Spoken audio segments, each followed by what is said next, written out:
Hi, I'm Kim Izzarelli, and welcome to Insights with Kim Izzarelli.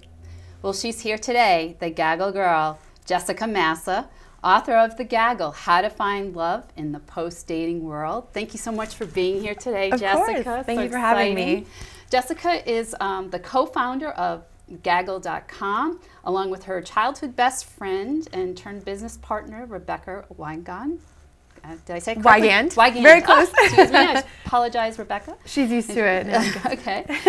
Jessica graduated magna cum laude from Harvard University. Very nice, with a degree in psychology, and her work and opinions have been featured in the New York Times, the Wall Street Journal, Variety, CNN.com, the Huffington Post, the Daily Beast, UK Men's Health, Glamour.com, Cosmopolitan, among others. And Jessica lives in Manhattan.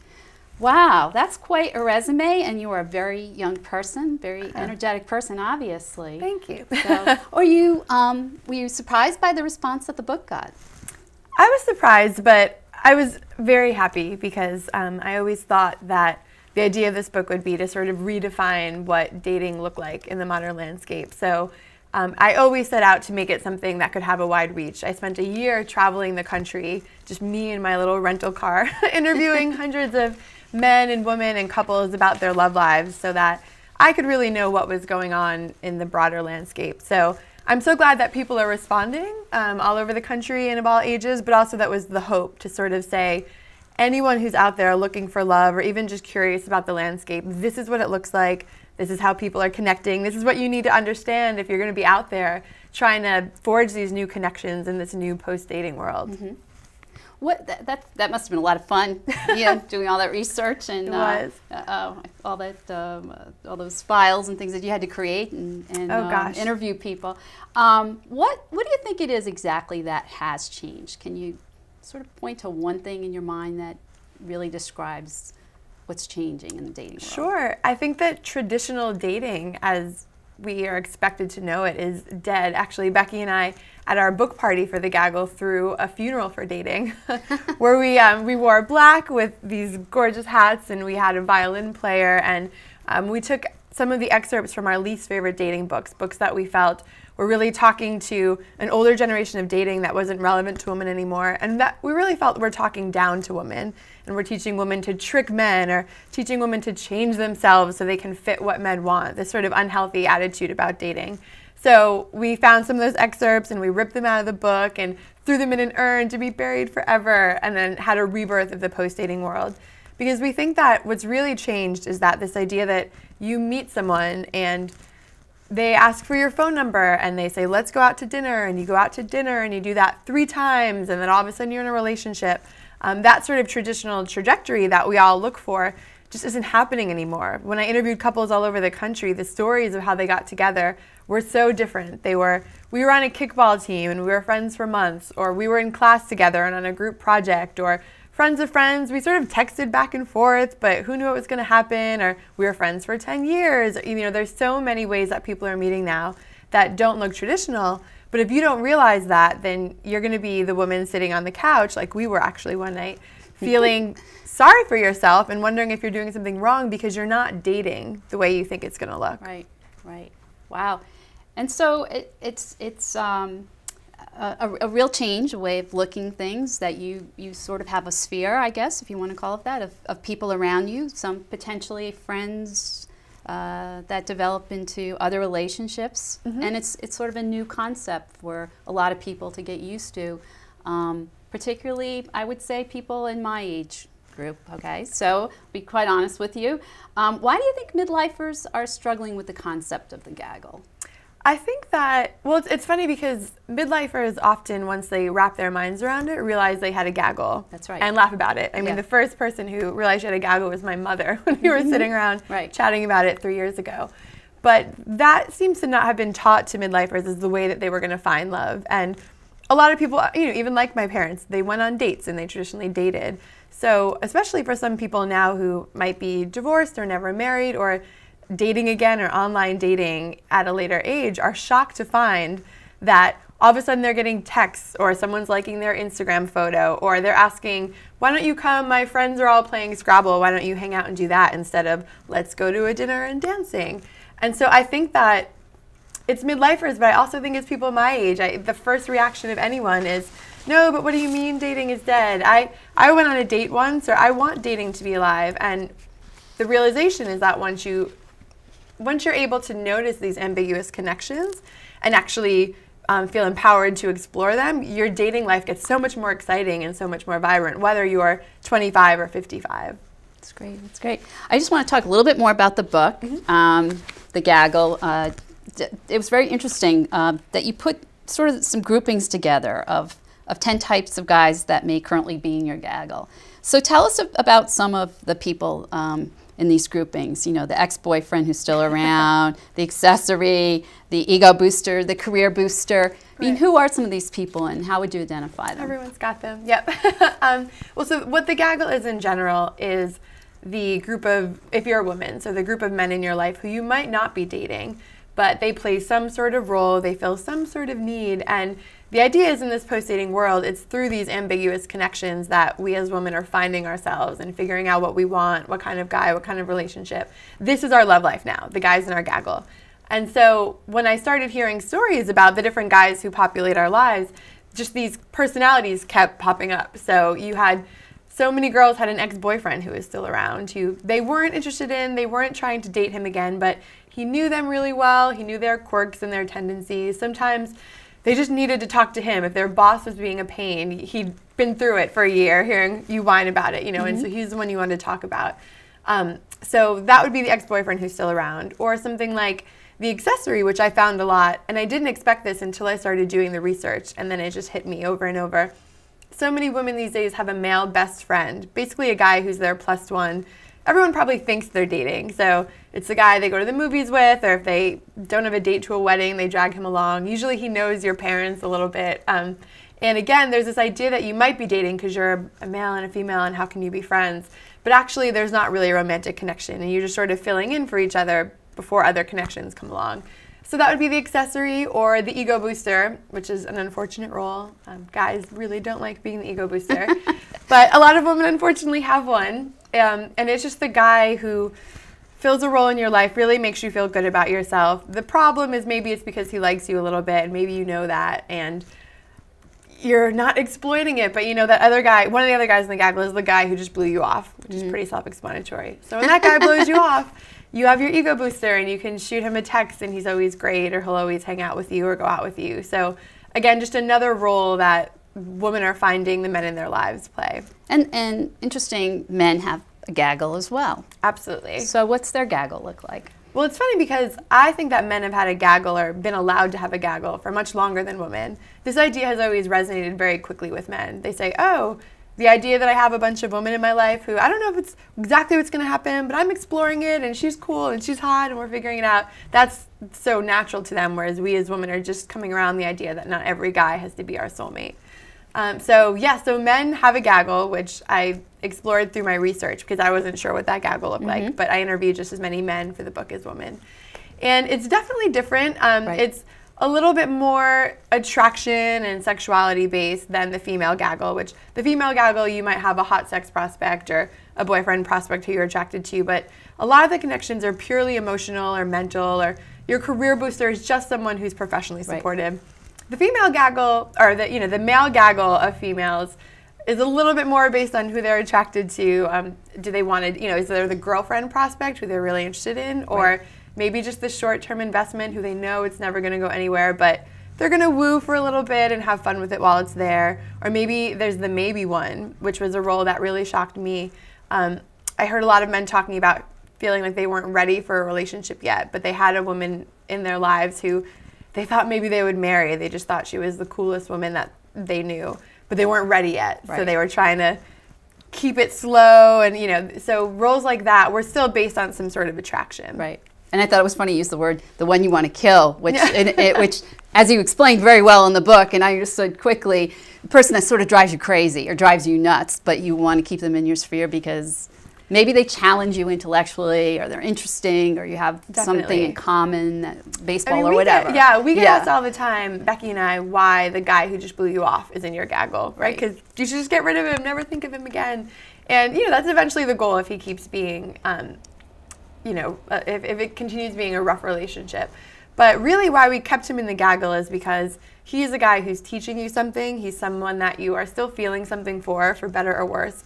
And you need to see him as part of this larger sphere of men. When you're dealing with your boyfriend prospect or your career booster or your accessory, you need to be aware of the fact that you have a guy who just blew you off, and that might be impacting your decisions, or that sort of pain or difficulty is a part of having a love life and a part of finding love and just living. You know, when you're 90, you don't want to look back and think you played it safe. You want to look back and say, I had 27 guys who just blew me off, but I found love and it worked, and I was real and authentic in my choices. And I think that's one thing now. People are waiting, women are waiting longer in their 20s. Definitely. You know, to form a permanent relationship. I think the age for women now is, gosh, I could be wrong about this. I think for men it's about 27, and women it's between 25 and 26. Yeah. Which, considering it's an average, means that there's many women above that age who are not getting married yet. And the question is, then what are we doing in the meantime? And that's what I was trying to define with this book is, if you're a woman, whether you're looking for love tomorrow or you're just trying to figure out what these text messages mean and how you feel good about your love life, you need to have an understanding of what the landscape looks like. And I just found that no one had gone out there and said, if traditional dating is not really common anymore, what are people what doing? is it going to look like instead? And then how can I as a woman do it better? Because I also found, unfortunately, a lot of frustration amongst the women all over the country. It started one night on the couch with me and Becky feeling frustrated. Just that we felt like we couldn't navigate this world, and we were so empowered with our careers and our friendships and our families and our lives, and then it came to our love lives. One text message or one Facebook message that didn't go returned, or one Match.com photo that, you know, didn't look good, and it felt like our world was crashing down. And that's not how women have to feel about their love lives. Yes. The crazy girl, which is another I didn't role know in what the Gaggle. crazy girl was, and then I went on your website and I said, oh my God.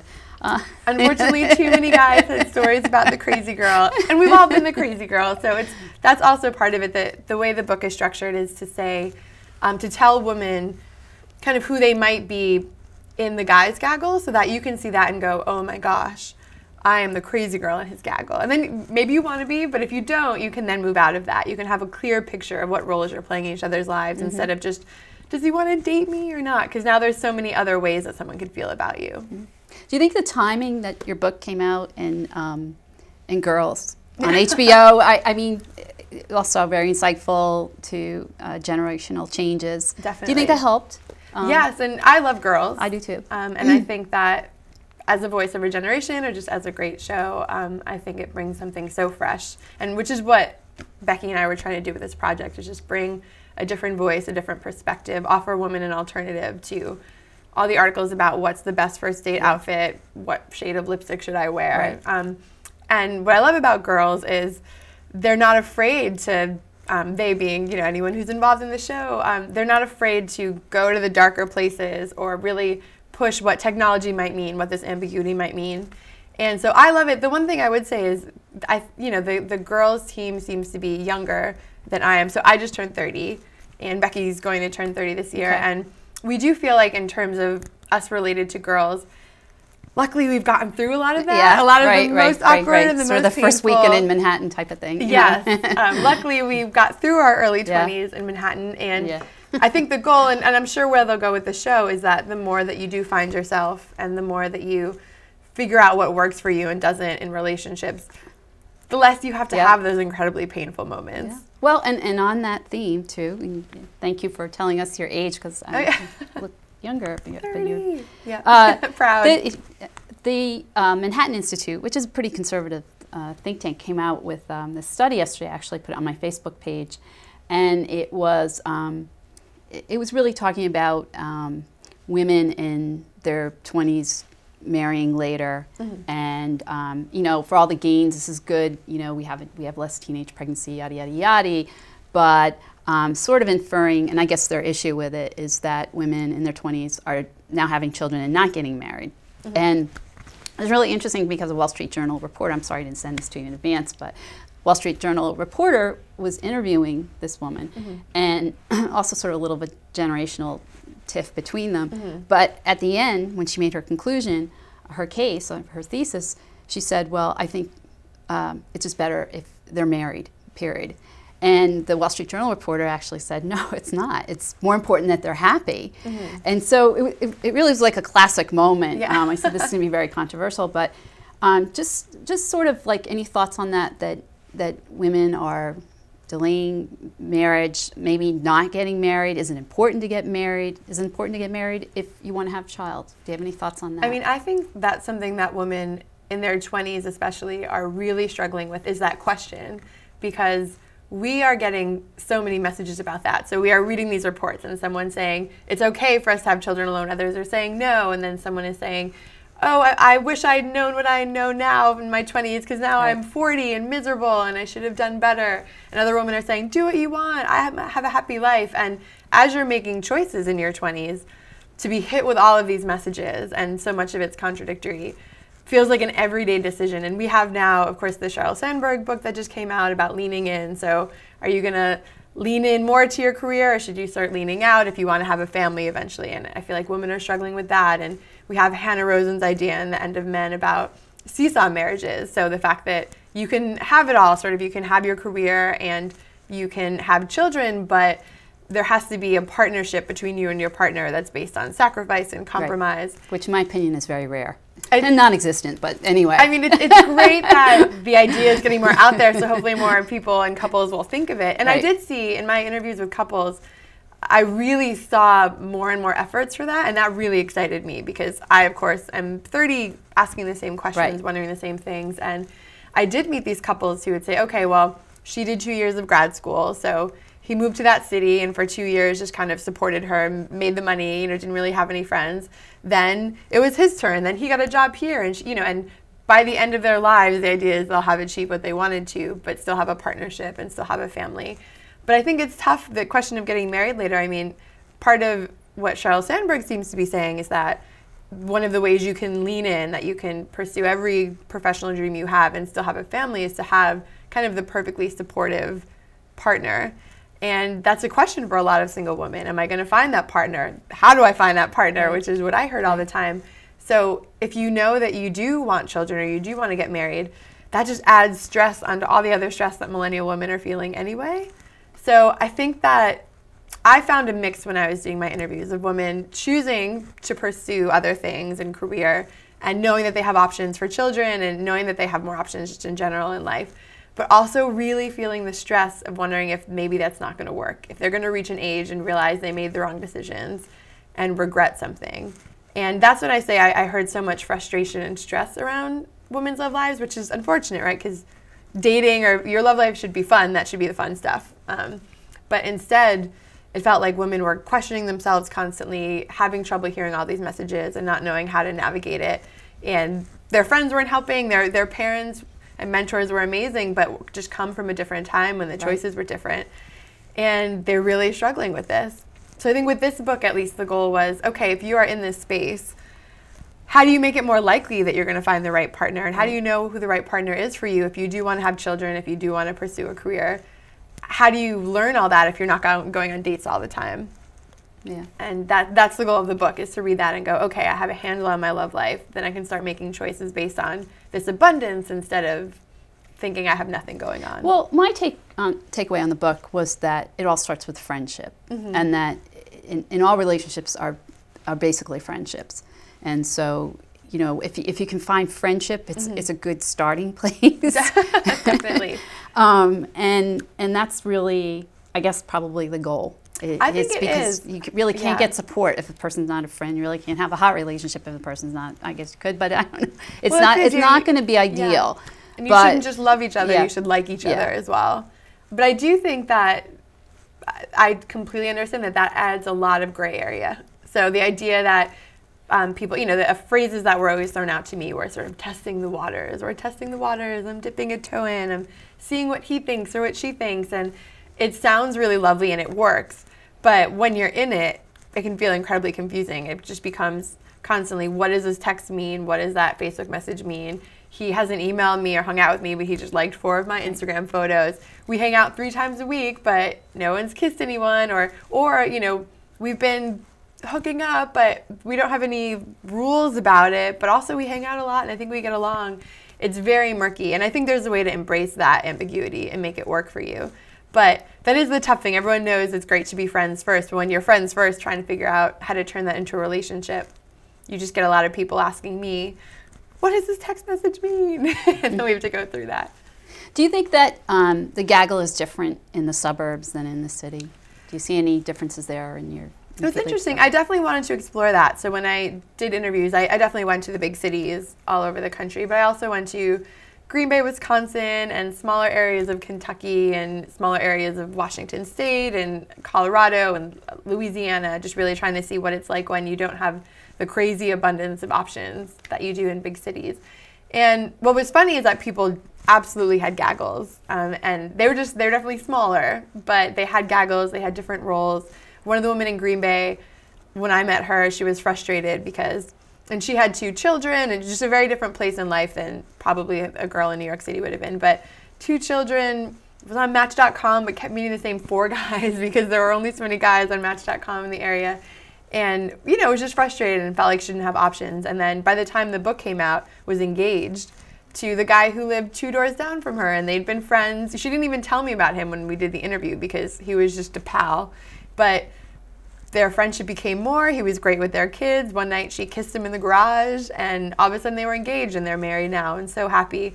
And that was an example to me of the fact that this Gaggle, she said to me, if I could give one piece of advice to women, it would be, look at the boy down the block. It could be him. It could be anybody who's in your life if you just open yourself up to it. So I did find Gaggles in the suburbs, but I definitely found it was smaller, and which can be good sometimes. Sometimes if a Gaggle gets too large and you're sharing your energy too many places, it's hard to make that connection because you're spreading yourself so thin.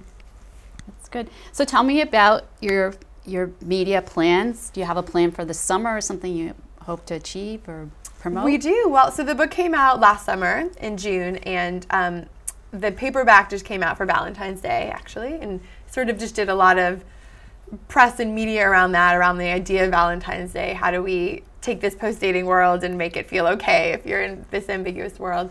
But now we have a website, the-gaggle.com, and that's a huge part of our platform and our project. It's different. So the book is very much a landscape and then a how-to about how to navigate it.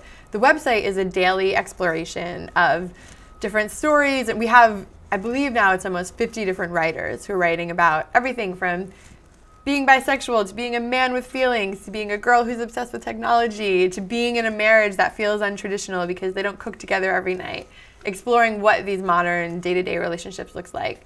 So the website is a huge part of our platform, and yeah, we're actually in the process of making some TV deals, so we're looking at ways to bring this to reality TV, to scripted television, just sort of get this idea of the post-dating world more out there so you don't see as much in media about, oh, and then they went on a date, and people are thinking, why doesn't that look like my life?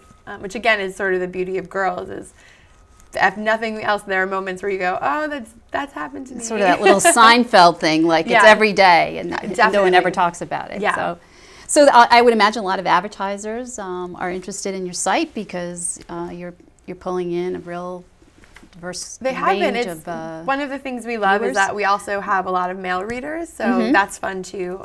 We've got, sort of in this sweet spot of a demographic, it's women from college age through 35 is really the core of our audience. But then also men, and also something that's been really fun is we've just gotten through the whole project and the website an older group who's been really interested, whether it's sort of mothers and fathers trying to understand their children's love lives, and they read the book and they go, oh, I get it now. Now I don't think my kid is so crazy or that something's wrong with her or him. So there's definitely parents, and there's also, like we were talking about, people re-entering the dating scene after being gone for a while and just feeling completely flabbergasted by it and wanting to know how to better navigate this. So the site really draws all of that. So yeah, we have advertisers, we do partnerships with sponsors and sponsored content, and just sort of the only things we believe in, of course, but however we can bring this message out to people, we're always eager to do. Right, and I think you have the whole health culture and finding happiness. I mean, there's definitely a lot of places you can go in the holistic environment there. Yes, and this is meant to be positive and not just sort of cheerleader, girl power kind of stuff. There's definitely tough moments and, some tough love in there when necessary, but the idea is to take a generation of women who are amazing and incredible and empowered, but frustrated about their love lives, and just make them feel good about their love lives too, and figure out how to pretty much wake up every day saying, there is just opportunity all around me, and I just have to know how to see it and how to pursue it. But this is exciting. This post-dating world has more opportunity than any other generation I could have been a part of. So it's all about positivity. It's not about trickery or not about wearing the right dress or saying the right thing. It's about really finding yourself and getting to know the men you know and the men you're meeting every day, and figuring out how to, build really healthy, beautiful relationships with them. Mm-hmm. Do you have a book signing or an event or something coming up that we should know about? Not at the moment, but I'll definitely keep you posted. We sort of did most of that around, I guess, just the book release, and we did some speed dating events and kind of fun. Oh, that's fun. Dating type, yeah. But yeah, was it a speed dating to make fun of speed dating, or was it really a speed dating? Well, it was a little bit of both. There was a little bit of irony to it. Okay. We definitely made the point. We did it actually with the Strand bookstore in Manhattan, and it was so fun. It was in their rare books room, so books around that are hundreds of years old, and just a great vibe. And we really did make the point that when you're looking at the sheet and deciding who you like, you were not supposed to look at everyone and saying, is that person going to be my soulmate? If you had a 2-minute conversation and you just wanted to know more, that's enough. And that's this idea of the post-dating world, that anything that feels like the tiniest spark of connection, you should explore, because you're not sure where it's going to go. So yeah, so we did that, and we do speaking engagements all the time with everyone from groups of female lawyers, entrepreneurs, to chamber groups and young professionals, to just women who want. We did a series of parties with Henry Bendel at their stores, just drinking wine and eating macaroons and talking to women about their love lives, all sorts of variety about kind of who can engage with these ideas. Well, good. Well, I want to thank you for coming in today. Thank you. I think you're brilliant. You're beautiful. You're on to something really big here. Thank you. And I think, you're already starting to build a media empire, but you're well on your way, and there's many more good things coming down the road. So I'm excited for you. Okay. Thank you for tuning in this week, and we'll see you next week. Thank you.